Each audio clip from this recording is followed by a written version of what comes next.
ಸಮ್ಮಿಶ್ರ ಸರ್ಕಾರವನ್ನ ರಚನೆ ಮಾಡಿದ್ರು. 20 ತಿಂಗಳ ಕಾಲ ಮಾನ್ಯ ಕುಮಾರಣ್ಣ ಅವರು ಕೊಟ್ಟಂತ ಜನಪರವಾದಂತ ಕಾರ್ಯಕ್ರಮಗಳು, ಯೋಜನೆಗಳು ಇವತ್ತಿಗೂ ಕೂಡ ಜನಗಳ ಹೃದಯದಲ್ಲಿ ಉಳಿದಿದೆ. ಅದಕ್ಕೆ ಕಾರಣ ಇಲ್ಲಿ ಕೂತಿರ್ತಕ್ಕಂಥ ಪುಣ್ಯಾತ್ಮ BS ಯಡಿಯೂರಪ್ಪ ಸಾಹೇಬರ ಒಂದು ಸಹಕಾರ, ಅಂದಿನ ಭಾರತೀಯ ಜನತಾ ಪಾರ್ಟಿಯ ಶಾಸಕ ಮಿತ್ರರ ಸಹಕಾರ ಅಂತಕ್ಕಂಥದನ್ನ ನಾವು ಮರೀಲಿಕ್ಕೆ ಸಾಧ್ಯ ಇಲ್ಲ. ಕಳೆದ ಲೋಕಸಭಾ ಚುನಾವಣೆಯಲ್ಲಿ ಕರ್ನಾಟಕ ರಾಜ್ಯದ 7.5 ಕೋಟಿ ಜನತೆ ಜನತಾದಳ ಪಕ್ಷ ಹಾಗೂ ಭಾರತೀಯ ಜನತಾ ಪಾರ್ಟಿಯ NDA ಮೈತ್ರಿಯ ಅಭ್ಯರ್ಥಿಗಳ ಗೆಲುವಿಗೆ ಆಶೀರ್ವಾದವನ್ನ ಮಾಡಿದ್ದಾರೆ. ಈ ಮೈತ್ರಿಯನ್ನ ರಾಜ್ಯದ ಜನತೆ ಒಪ್ಕೊಂಡಿದ್ದಾರೆ. ಅದರ ಒಂದು ಪರಿಣಾಮವೇ ಇವತ್ತು ಶ್ರೀ ನರೇಂದ್ರ ಮೋದಿಜಿ ಅವರಿಗೆ ನಮ್ಮ ರಾಜ್ಯದ ಜನತೆ ಅತಿ ಹೆಚ್ಚು ಸಂಸದರನ್ನ ಇವತ್ತು ಆಯ್ಕೆ ಮಾಡುವ ಮೂಲಕ ಶ್ರೀ ನರೇಂದ್ರ ಮೋದಿಜಿ ಅವರಿಗೆ ರಾಜ್ಯದ ಜನತೆಯನ್ನು ಶಕ್ತಿಯನ್ನು ತುಂಬಿಸ್ಕೊಟ್ಟಿದ್ದೀರಿ. ಈ ಒಂದು ಮೈತ್ರಿಯನ್ನು ಒಪ್ಕೊಂಡಿದ್ದೀರಿ.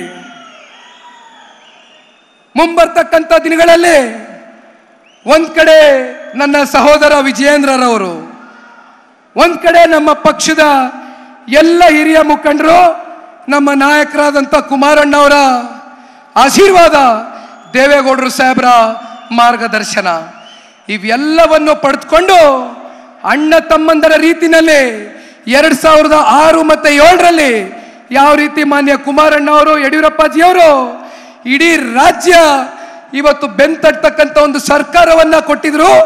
ಅದೇ ರೀತಿ ಮುಂಬರ್ತಕ್ಕಂಥ ದಿನಗಳಲ್ಲಿ ಕಾಂಗ್ರೆಸ್ ಪಕ್ಷದ ನಾಯಕರಿಗೆ ಈಗಾಗಲೇ ತಳಮಳ ಶುರುವಾಗಿದೆ. ಗೊತ್ತಿದೆ ಅವರಿಗೆ ಮುಂದಿನ ಪರಿಸ್ಥಿತಿ ಏನಾಗುತ್ತೆ. ನಾಳೆ ಚುನಾವಣೆ ಬಂದ್ರೆ ರಾಜ್ಯದ ಜನತೆ ಯಾವ ಮಟ್ಟಕ್ಕೆ ಕಾಂಗ್ರೆಸ್ನ ತಿರಸ್ಕಾರ ಮಾಡ್ತಕ್ಕಂಥ ಒಂದು ಸನ್ನಿವೇಶ ಏನು ಅನ್ನೋದನ್ನ ಅರ್ಥೈಸ್ಕೊಂಡು ಪಾಪ ಜನಾಂದೋಲನ ಅಂತ ಹೆಸರಲ್ಲಿ ಪಾಪ ಕಾಂಗ್ರೆಸ್ನ ನಾಯಕರುಗಳು ಕಾರ್ಯಕ್ರಮ ಮಾಡಿದ್ದಾರೆ.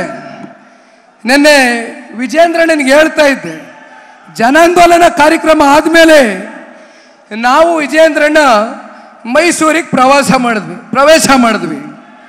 ಮೈಸೂರಿಗೆ ಪ್ರವೇಶ ಮಾಡ್ತಾ ಇದ್ದಂಗೆ ಆ ಚಾಮುಂಡಿ ತಾಯಿ ಕೂಡ ಸೂಚನೆ ಕೊಟ್ಲು. ನಮ್ಮ ತಾಯಿ ಇವ್ರೇನು ಪಾಪಗಳು ಮಾಡಿದಾರಲ್ಲ, 15-16 ತಿಂಗಳು SC ST ಸಮುದಾಯಕ್ಕೆ, ಹಿಂದುಳಿದಿರ್ತಕ್ಕಂಥ ವರ್ಗಕ್ಕೆ, ಅಹಿಂದ ವರ್ಗಕ್ಕೆ ಮಾಡಿರ್ತಕ್ಕಂಥ ಪಾಪಗಳ ಪರಿಣಾಮ ನಿನ್ನೆ ನಾವು ಮತ್ತೆ ವಿಜಯೇಂದ್ರರವರು ಮೈಸೂರಿಗೆ ಕಾಲಿಟ್ಟಂತ ಸಂದರ್ಭದಲ್ಲಿ ವರ್ಣ ಆ ಭಗವಂತನ ಆಶೀರ್ವಾದ ಮಳೆ ಬಂದು ಆ ಜನಾಂದೋಲನ ಕಾರ್ಯಕ್ರಮದ ಪಾಪಗಳನ್ನೆಲ್ಲ ತೊಳಿತು.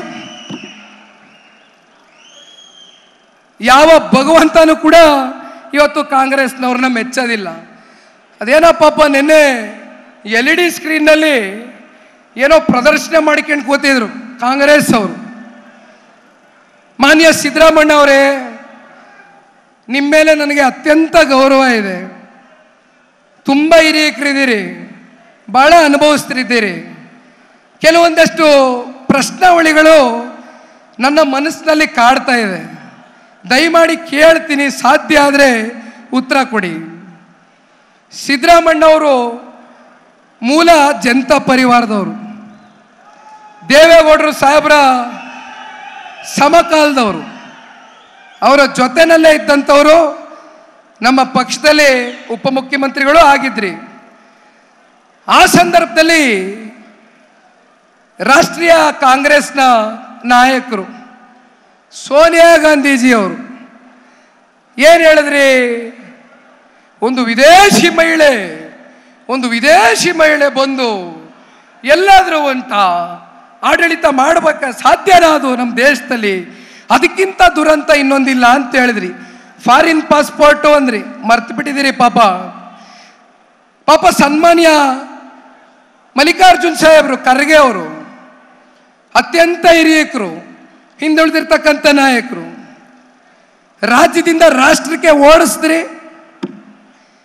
ಜೊತೆಯಲ್ಲಿ ಪರಮೇಶ್ವರ್ ಅವರು ಮತ್ತೊಬ್ರು ಹಿಂದುಳಿದಿರ್ತಕ್ಕಂಥ ಜನಾಂಗದ ನಾಯಕರು, ಅವ್ರನ್ನ ಚುನಾವಣೆಯಲ್ಲಿ ಸೋಲಿಸಿದ್ರಿ. ಮೈಸೂರು ಜಿಲ್ಲೆಯ ಶ್ರೀನಿವಾಸ್ ಪ್ರಸಾದ್ ಅವರು ಹಿಂದುಳಿದಿರ್ತಕ್ಕಂಥ ಮುಗಿಸ್ಬಿಡ್ತೀನಿ ಅಣ್ಣ, ಕೊನೆಯದು ಮುಗಿಸ್ಬಿಡ್ತೀನಿ, ಸಾರಿ ಗೊತ್ತು ಟೈಮ್ ಇಲ್ಲ. ಹಿಂದುಳಿದಿರ್ತಕ್ಕಂಥ ಜನಾಂಗದ ಮುಖಂಡರು ಅವ್ರನ್ನ ಮಂತ್ರಿ ಮಂಡಲದಿಂದ ಹೊರಗಡೆ ಹಾಕ್ಲಿಕ್ಕೆ ಕಾರಣ ಯಾರು? ಸಿದ್ದರಾಮಣ್ಣ ಅವರೇ. ಇದೇನ ನೀವು ಅಹಿಂದ ವರ್ಗಕ್ಕೆ, ಹಿಂದುಳಿದಿರ್ತಕ್ಕಂಥ ವರ್ಗಕ್ಕೆ ಕೊಟ್ಟಿರ್ತಕ್ಕಂಥ ನ್ಯಾಯ? ಇದು ನಾನಲ್ಲ, ಇವತ್ತು ಜನ ಕೇಳ್ತಾ ಇದ್ದಾರೆ. ದಯಮಾಡಿ ಇದು ಉತ್ತರ ಕೊಡಿ. ಕೊನೆಯದಾಗೆ ರಾಜ್ಯದ ಗೌರವಾನ್ವಿತ ಉಪಮುಖ್ಯಮಂತ್ರಿಗಳೇ, ಬಹುಶಃ ಈ ಲೋಕಸಭಾ ಚುನಾವಣೆಯ ಬಳಿಕ